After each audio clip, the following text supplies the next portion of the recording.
예, 분광기라고 하는 것이 있습니다. 빛을 나누는 도구 이런 뜻이 되겠습니다. 자, 이 분광기 중에 프리즘이라고 하는 것이 있는데요. 거기에다가 빛을 비추면은 그 빛의 특성에 따라서 빨간색부터 보라색까지 이렇게 쫙 나누어져서 펼쳐지는 것을 우리가 봅니다. 그래서 이 나눈 것을 빛의 스펙트럼이다 이렇게 부릅니다. 또 빨간색의 바깥쪽에는 우리 눈에는 보이지 않지만 적외선이라고 하고, 또 보라색의 바깥쪽도 우리 눈에 보이진 않지만 자외선이라고 이렇게 부르는 빛이 있습니다. 빨간색이 파장이 제일 길다고 합니다. 그리고 보라색이 파장이 제일 짧아서 이렇게 빛이 나뉘어진다고 합니다. 오늘 읽은 시는 시편 8편입니다. 다윗의 시입니다. 이 짧은 시에서 우리는 가장 높은 존재인 하나님으로부터 가장 낮은 존재까지 스펙트럼처럼 쭉 펼쳐져 있는 느낌을 받게 됩니다. 왜 그런가 하면은 가장 높은 곳에 하나님이 계시죠. 그리고 우리가 헤아릴 수도 없는 저 넓고 높은 아름다운 우주가 펼쳐져 있습니다. 해와 달과 별이 있습니다. 그리고 대자연이 펼쳐져 있고요.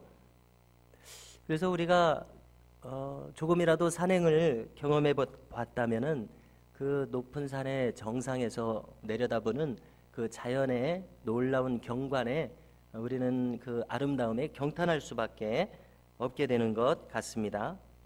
그리고 이제 그 아래 작은 인간이 있습니다. 다윗과 같은 인간이 있습니다. 그런데 그 아래에 있다는 것은 악인들이 있다는 것입니다. 하나님의 대적자들이 있습니다. 그들은 가장 비천하고 가련한 인생들입니다. 자, 이렇게 우리가 시편 8편의 내용을 보면은 가장 높은 곳에 하나님으로부터 또 가장 낮은 곳에 하나님을 대적하는 악인들이 있는 것을 우리가 느끼게 된다는 말입니다. 자, 다윗은 평생 그 대적자들로부터 고난을 받았습니다. 그런가 하면 소년 시절에도 그가 목동이었을 소년 다윗은 고독했습니다. 8 형제들이나 있었는데 그 형님들은 다 어디 가고 다윗이 그처럼 고달프고 힘든 목동 일을 맡아서 하게 되었는지 그 사정을 우리가 다 알 수는 없죠. 그런데 그 비천함과 고생 속에서 다윗은 놀라운 자연을 품고 계시는 하나님을 만났을 것이다. 이렇게 우리는 추측이 됩니다. 만일에 그 세상의 안락함과 평안함이 주어졌더라면은 그것을 누리느라고 눈이 가려져서 대자연 속에서 하나님을 못 보지 않았을까 생각합니다. 인생의 고독함이라고 하는 것은 다윗에게 유익을 주었을 것입니다. 그래서 저 대자연 속에 있는 하나님을 바라보게 만들었을 것입니다. 영혼의 각성을 일으켜서 하나님을 깨닫게 만들었을 것입니다. 자, 오늘 우리 찬양하는 구절을 보면은 여호와 우리 주여, 주의 이름이 온 땅에 어찌 그리 아름다운지요, 주의 영광이 하늘을 덮었나이다 노래하고 있습니다.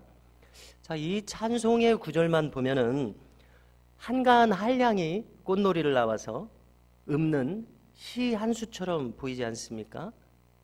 그런데 이 다윗의 인생에 있었던 환난을 안다면은 우리는 그렇게 해석해서는 안 될 것입니다. 2절에서처럼 다윗은 대적들 앞에서 참 힘없는 자였습니다. 사울왕과 같은 그런 큰 왕 앞에서 다윗이 무슨 힘이 있었습니까?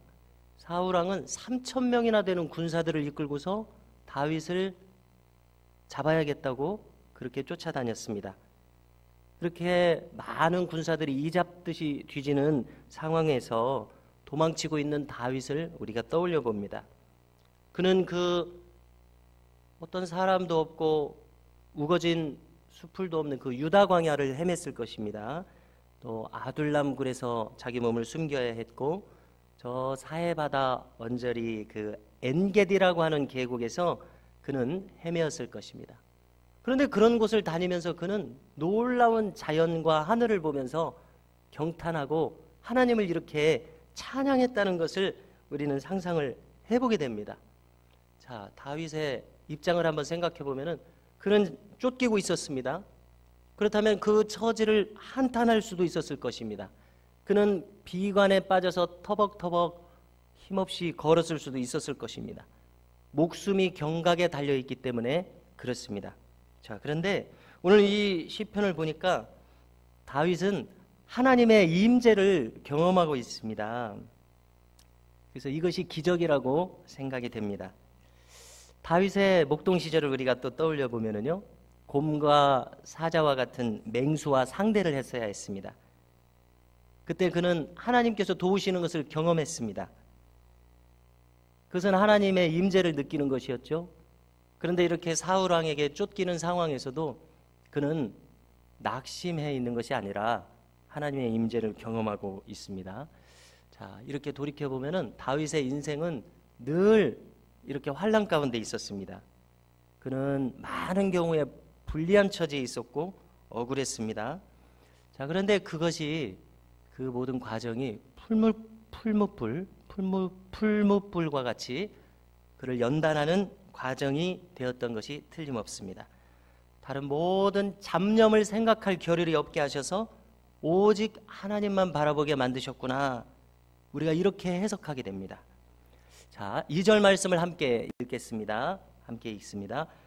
주의 대적으로 말미암아 어린아이들과 젖먹이들의 입으로 권능을 세우시며 이는 원수들과 보복자들을 잠잠하게 하려 하심이니이다. 아멘.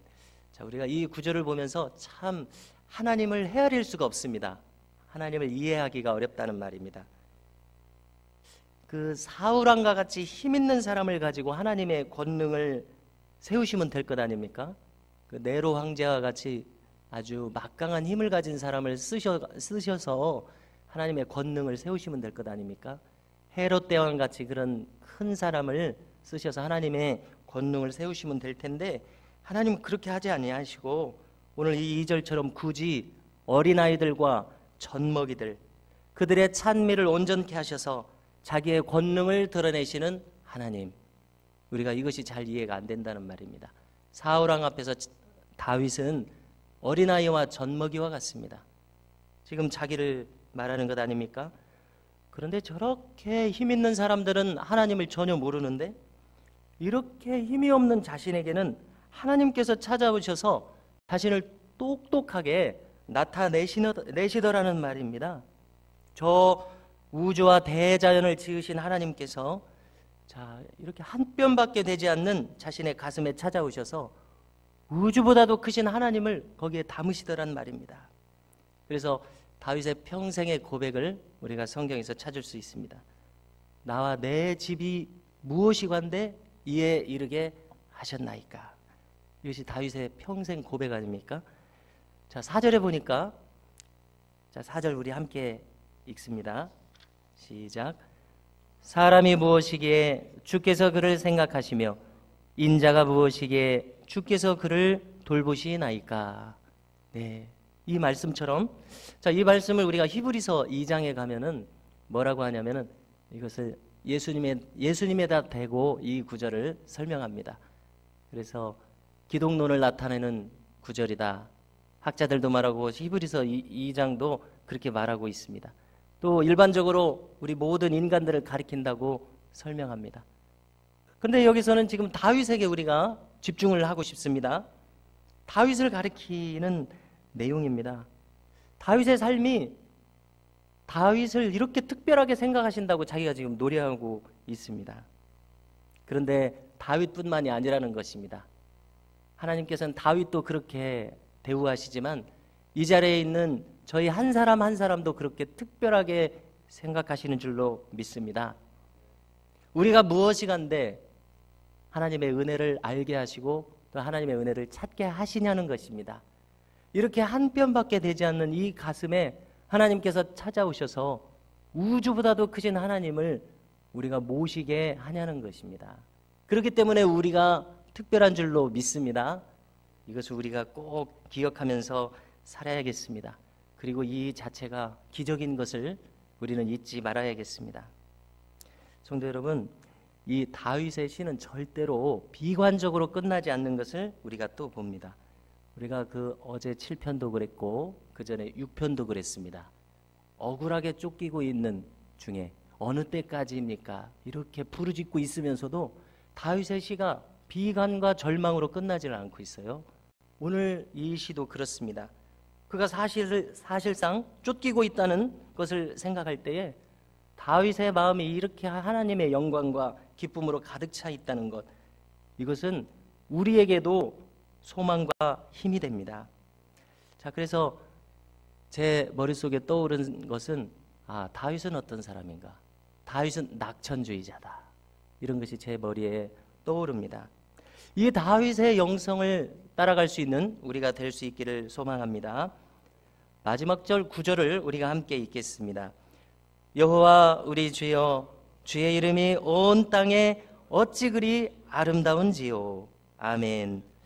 오늘 하루를 우리가 살아갈 때에 이 세상의 시름은 다윗처럼 다 치워버리고 즐거이 하늘을 바라보는 자로 우리가 다윗의 영성처럼 살아갈 수 있는 놀라운 은혜가 있기를 우리 주님의 이름으로 축원합니다. 자, 또 전하는 말씀을 드리겠습니다. 오늘 저녁에는 금요기도회가 있습니다.